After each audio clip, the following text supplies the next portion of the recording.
예, 안녕하십니까. 새누리당 문정림 의원입니다. 안철수 의원님께서 지금 4대 중증질환 국가부담 말씀을 하셨고요. 오후에 비급여 얘기가 좀 나왔습니다. 선택진료비 또 간병비 얘기가 나왔습니다. 그래서 장관님을 중심으로 4대 중증질환 국가부담에 대한 대책을 어느 정도 초안을 수립하신 것으로 알고 있고, 비급여 문제는 또 12월 말까지 또 연구를 해서 결과를 내놓으신다고 들었습니다. 근데 그 사이에 또 불거지는 문제들이 언론에 노출되는 것이 있어 몇 가지 여쭤보겠습니다.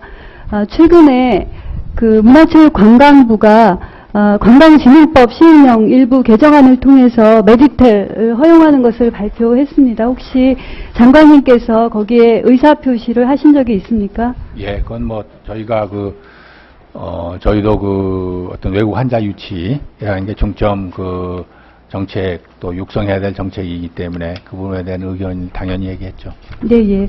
메디텔을 운영할 수 있는 주체는 해외 환자 유치를 연간 3,000명 이상 한 의료기관하고 또 1,000명 이상 유치한 유치업자가 할 수 있는 거죠.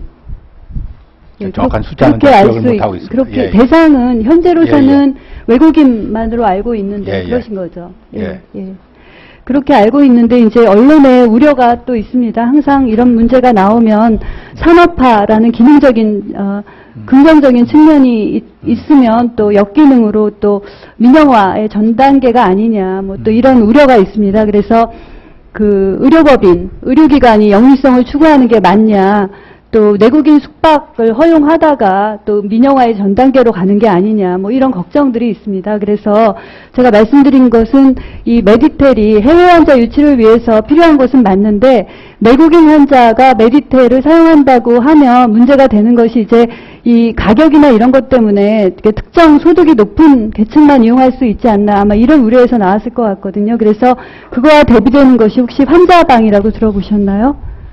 환자방. 예. 환자방 들어보셨을 텐데, 5대 대형병원이나 국립암센터 주변에는 환자방이 있습니다. 그 이유는 병실료가 비싸거나 또 상급 병실료를 사용해야지만이 될 만큼 또 병실이 모자라서 이제 5대 대형병원이나 국립암센터 주변에 머물면서 저가로 또 장기간 숙식을 하잖아요. 근데 어찌 보면 이런 분들이 메디텔이 필요한 거죠. 근데 고액 때문에 하지 못하고 병원에서는 또 병실료가 비싸서 그런 거고, 그죠? 그래서 결국은 메디텔 얘기가 불거지니까 환자방 문제가 또 떠오르고, 또 상급 병실료 문제도 또 언젠가는 해결을 해야지만이 될 것 같다, 이런 차원에서 말씀드립니다. 그래서 지금 상급 병실료가 6인 이상 쓸 때는 일반 병실이고, 5인 이하 쓸 때 이제 특수 병실이 돼서 상급 병실료를 지급하잖아요. 근데 일반 병실이 전체 병상의 50% 차지하고 있는 것으로 알고 있습니다. 근데 그러다 보니까 전체 병상 절대수가 모자란 것도 있지만 일반 병상이 모자르니까 입원이 어려운 경우가 있잖아요. 그래서 상급 병실료 문제를 전액 국가가 지원한다, 비급여를 급여화한다 라는 부분도 검토를 할 수가 있지만, 그 이전에 상급 병실의 비중, 퍼센티지를 올린다든지 다른 방안을 조금 확인하시는 게 좋을 것 같고요. 또 한 가지 생각한 것은 메디텔을 해외 환자에게는 괜찮고 국내 환자는 개방하면 안 된다라는 또 시민단체의 생각이 있잖아요. 그게 의료 민영화의 전 단계로 의심을 하는 것 같은데, 제 생각에는 만약에 언젠가 국내 환자에게도 허용할 수 있다면 메디텔을 운영하는 것은 그래도 좀 대형 병원이고 해외 환자 유치가 많은 좋은 기관이잖아요. 그래서 일정 병상 수라든가 최소 퍼센티지를 국내 취약계층이면서 암 환자라든가 장기 입원이 필요한 그런 계층에 사용할 수 있게 하면 우려하는 역기능을 순기능으로 바꿀 수 있지 않을까, 이런 생각을 해봤습니다. 의견. 메디텔을 도입할 때 과정을 제가 자세히는 모르겠습니다만은 공매회 때 이렇게 논의했던 내용을 보면 병원에서 호텔을 할 수 있나 봐요.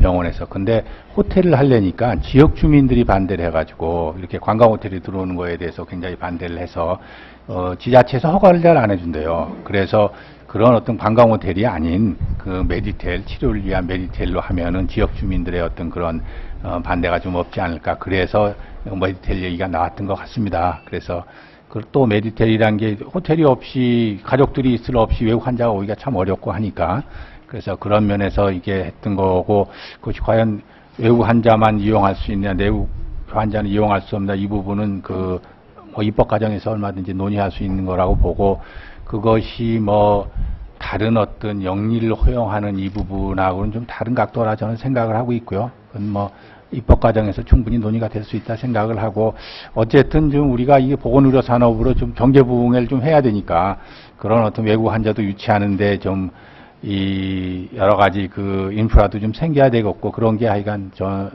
했으면 하는 게 저희 생각입니다. 네, 문정림 의원님 수고하셨습니다. 다음은 존경하는 민주당의 김영익 의원님 질의해 주시기 바랍니다.